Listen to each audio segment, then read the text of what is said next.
আমরা চাই এই ফাঁসিবাদী ব্যবস্থার চিরতরে বিলোপ ঘটুক, আওয়ামী লীগ রাজনৈতিকভাবে নিষিদ্ধ হোক। এই দেশে যারাই ক্ষমতায় থেকেছে, কেউ ভারতের গোলামি করে, কেউ পাকিস্তানের গোলামি করে, কেউ মার্কিন পন্থী, কেউ চীন পন্থী, কিন্তু আমরা বারবার বলেছি কোন পন্থী হয়ে বাংলাদেশকে ঝুঁকিতে ফেলা যাবে না। বাংলাদেশের স্বাধীনতা সার্বভৌমত্বকে হুমকির মুখে ফেলা যাবে না। বাংলাদেশের রাজনীতি করতে হলে বাংলাদেশের মানুষের স্বার্থকে প্রাধান্য দিয়ে বাংলাদেশ পন্থী রাজনৈতিক দল হতে হবে। এই গণ অভ্যুত্থানে নিরস্ত্র ছাত্র, অভিভাবক, সাধারণ মানুষ রাস্তায় নেমে আওয়ামী লীগের কি বর্বরতার শিকার হয়েছিল, ছাত্রদের উপরে কি নির্মমভাবে গুলি করে, হেলিকপ্টার থেকে, বাসার ছাদ থেকে গুলি করে মানুষ মেরেছিল। এই এত বর্বর হত্যাযজ্ঞ গত 16 বছরে ভিন্ন মত এবং বিরোধী দলের রাজনীতিকে নির্মূল করার জন্য গুম খুন হত্যাযজ্ঞ চালানোর পরেও এই ফ্যাসিস্ট আওয়ামী লীগের কোনো অনুশোচনা কিংবা কোনো দুঃখবোধ আমরা দেখি নাই। সেখানে আমরা দেখেছি এখনো তাদের পৈশাচিক উল্লাস, এখনো তাদের হুমকি, যার ফলে জনগণ বিক্ষুব্ধ হয়ে, আপনারা দেখেছেন তাদের রাজনীতির তীর্থভূমি ধানমন্ডির 32কে ঘুরিয়ে মাটির সঙ্গে মিশিয়ে দিয়েছে।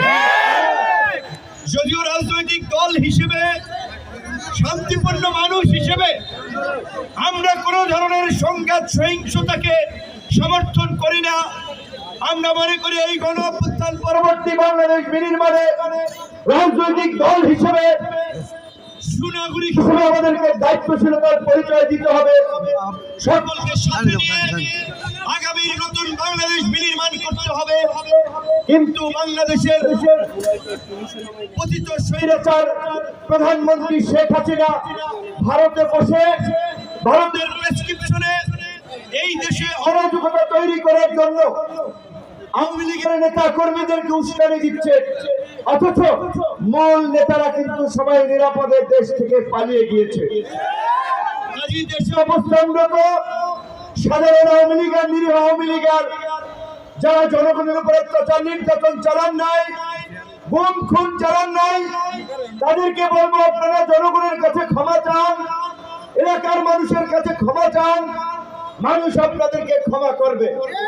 কিন্তু যারা বিগত 15টি এই 16 বছরে ক্ষমতাকে ধরাকে সরা জ্ঞান মনে করে জনগণের উপরে অত্যাচার নির্যাতন চালিয়েছে, মামলা হামলা দিয়ে এলাকা ছাড়া করেছে, তাদের কোনো ক্ষমা নাই। সরকারকে আমরা বলেছিলাম আওয়ামী লীগের মতো এই ফ্যাসিস্ট রাজনৈতিক দল, গণহত্যাকারী খুনির দল, এদেরকে যদি বাংলাদেশের রাজনীতি থেকে নিষিদ্ধ না করা হয়, আগামীর বাংলাদেশের ফ্যাসিস্ট তৈরি হবে, খুনি স্বৈরাচার তৈরি হবে। কাজে আমরা বারবার ছাত্র জনতার রক্তে, নাগরিকদের রক্তে রাজপথ রঞ্জিত হবে দেখতে চাই না। আমরা চাই এই ফাঁসিবাদী ব্যবস্থার চিরতরে বিলোপ ঘটুক, আওয়ামী লীগ রাজনৈতিকভাবে নিষিদ্ধ হোক এবং আওয়ামী লীগের সাধারণ যারা সমর্থক, নিরীহ নেতা কর্মী, তারা প্রয়োজনে নতুন নামে নতুন ভাবে রাজনীতি করবে।